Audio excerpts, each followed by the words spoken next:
Hello, I'm Drew Badger, the co-founder of EnglishAnyone.com, and we are back with part 2 of this special 2-part video about Japanese tea and Japanese gardens. If you haven't seen part 1 already, you can click right here and it will take you back to watch that. But if you're coming from part 1, then just sit back, relax, and enjoy the video. Now, we've just finished some tea, but I really want to show you something that's much more important to me, something that I came out here to study. This is the reason I came to Japan, and this is the Japanese garden. Now, I know it's a very iconic thing about Japan, and I think the reason I got into it initially many years ago when I was a child is because of the mathematics that are behind Japanese gardens. So I want to talk about that first, talk about a little bit of garden design, and also you can see, again, I mentioned a little bit in the tea video how because the Japanese home is built out of wood, you've got long walls and you have kind of shorter homes that makes for a much more kind of picture frame window.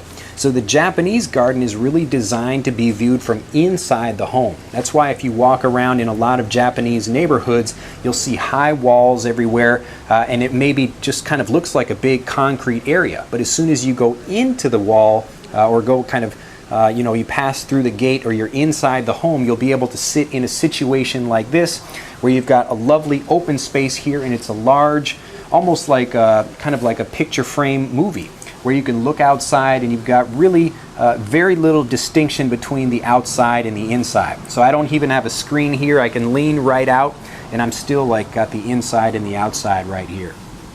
So we're going to go in and take a look at the garden. I'm actually going to put on some of these Japanese slippers. These are called zori, and I'm going to, because I don't have actual special kind of socks for that today, I'm going to make some special ones right now. Watch this. Okay. All right, so let's slip these on. Now, there are kind of two parts to this garden. Usually there is a more kind of secluded one or a protected one that's just for the people that are in the home or in that particular tea room.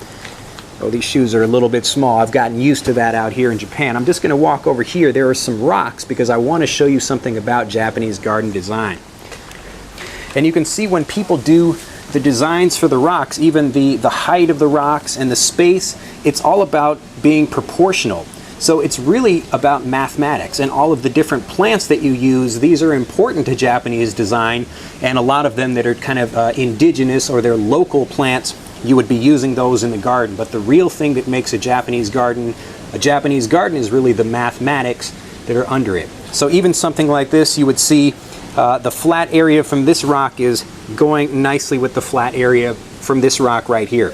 Because if you have a point going into this one, it's kind of disturbing to the eye. So if you really want to have something that's nice and pleasing, you can look right here and see how the edge of each one of these stones has a nice kind of parallel feel to it. So I'm walking here and it's nice and easy. Each one of these, you see as they turn, it's still that nice parallel line here.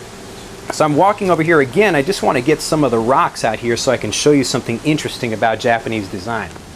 Now, if I'm going to build a Japanese garden from scratch, so from scratch means to do something from the very beginning, really the Japanese garden is different from a Western garden in that it's not really designed around symmetry.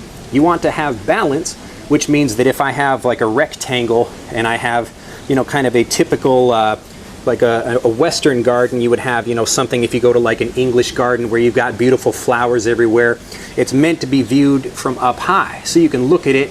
Again, we've got the difference between a Japanese home that's made out of wood that's got long windows so you can sit inside and look at it from the inside, or you've got a house made of stone or like a castle, something like that, that's got very thin windows because you just can't have a long area with wide windows when you're working with stone.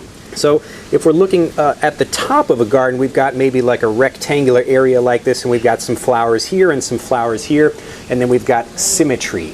So this symmetry means we've got the same thing on both sides here. And it's balanced, but it's not particularly interesting because, well, it's kind of easy to make. So part of what Japanese garden design is made out of is the golden ratio. And the golden ratio is a thing that you'll see in nature. It's all over the place, and it's kind of the like the Fibonacci numbers, the Fibonacci sequence, where you've got 3, 5, 7, and then like it spirals out that way. And you'll see it everywhere. It could be in the shape of a flower, or in like population numbers. It's kind of technical, but basically it's more pleasing to the eye if you begin with something like a triangle.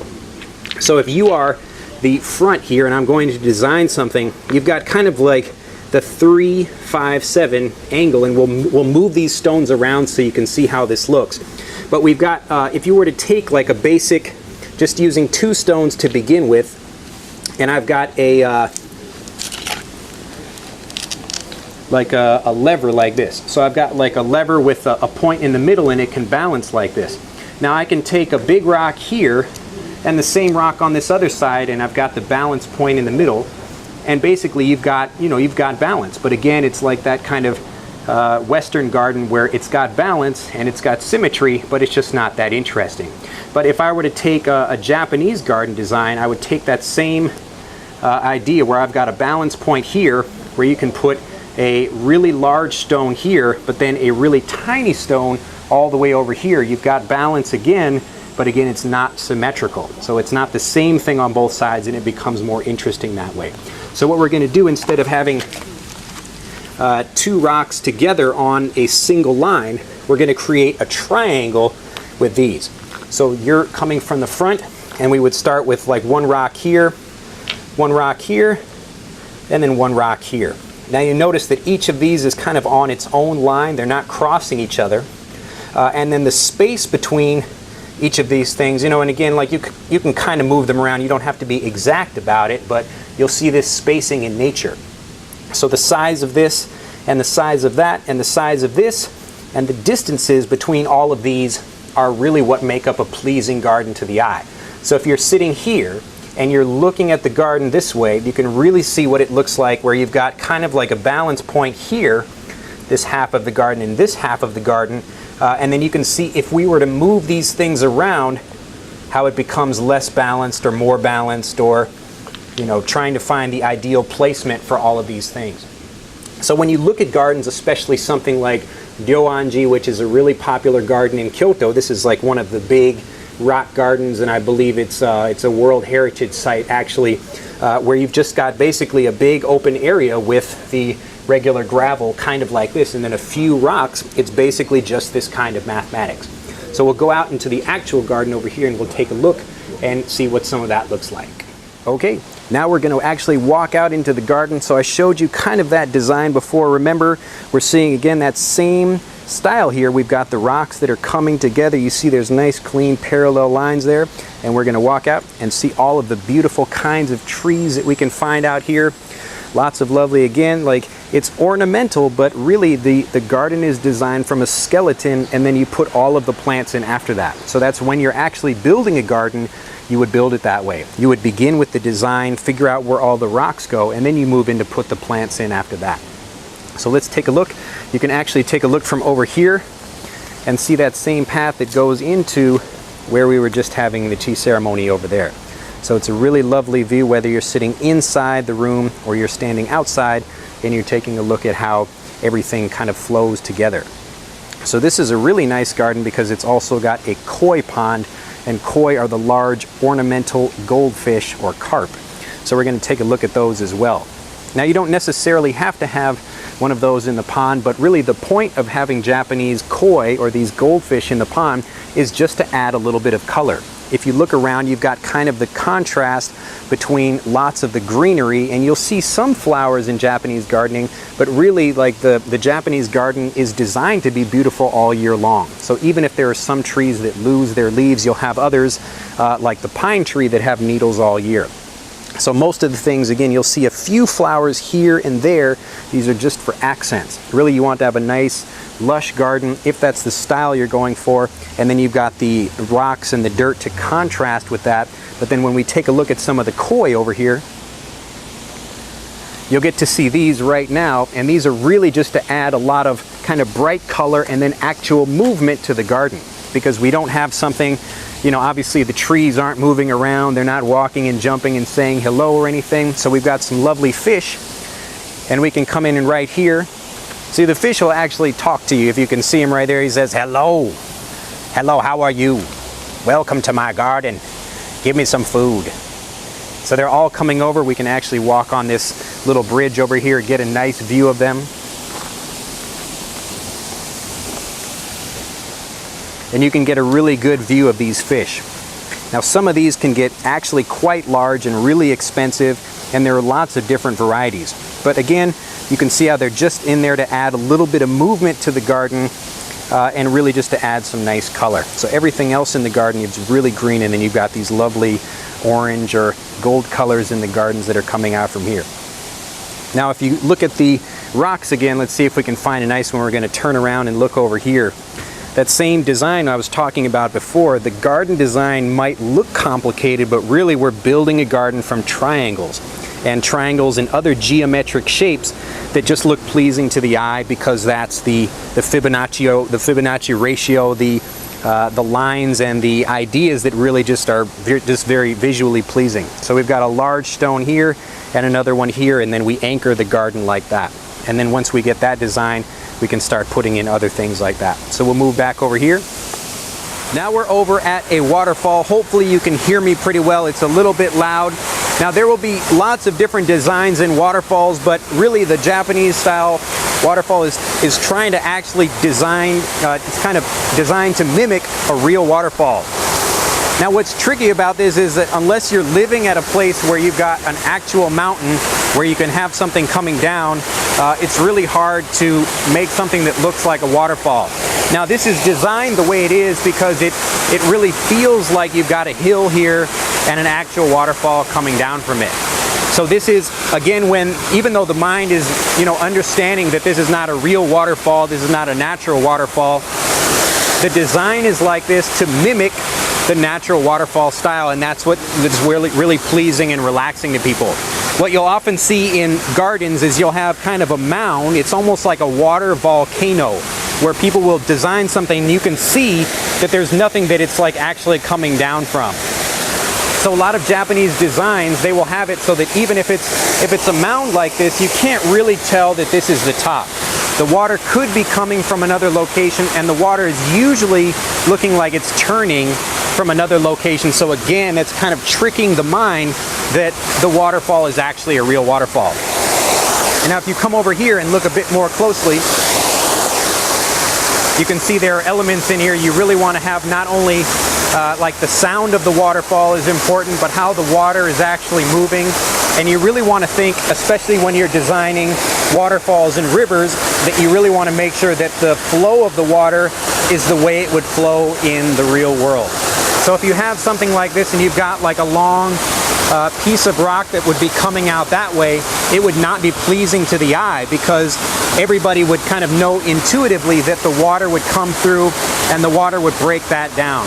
So always you're looking at something where you see the water coming down and the water goes this way and then that way, and it goes around rocks and then goes out into the actual garden here.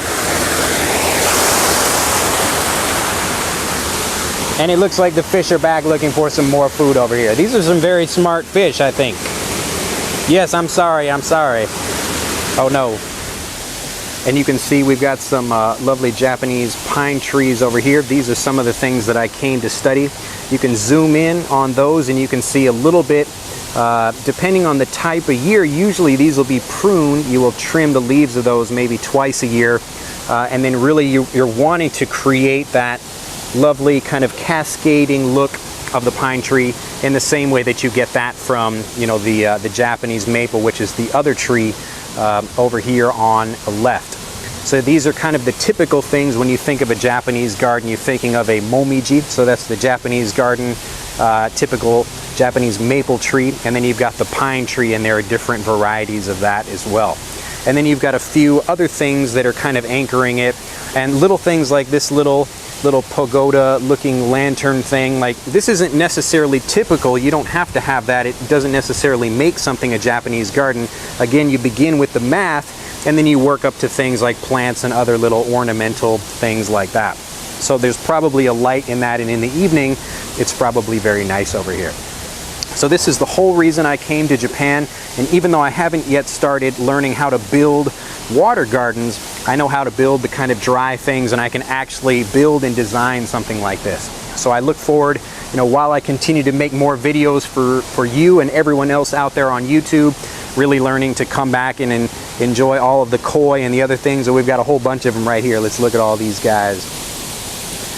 They all look pretty hungry, I guess. I'm sorry I didn't save any of my tea snack for you guys.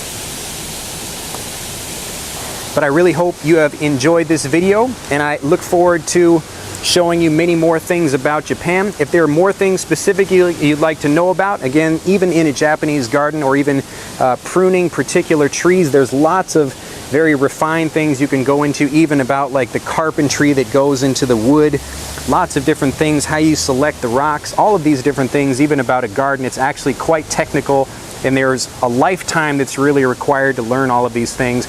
But I hope this video has been helpful, especially if you're interested in Japanese gardens, to really just begin. Even try, if you have a garden in your own home and you want to try building something, begin with the mathematics, play with some stones and see if you can find a kind of nice golden ratio where you've got a lovely triangle, and then try putting a few flowers around that, and take a look at some videos and other images online that might help you find some interesting designs for your own home.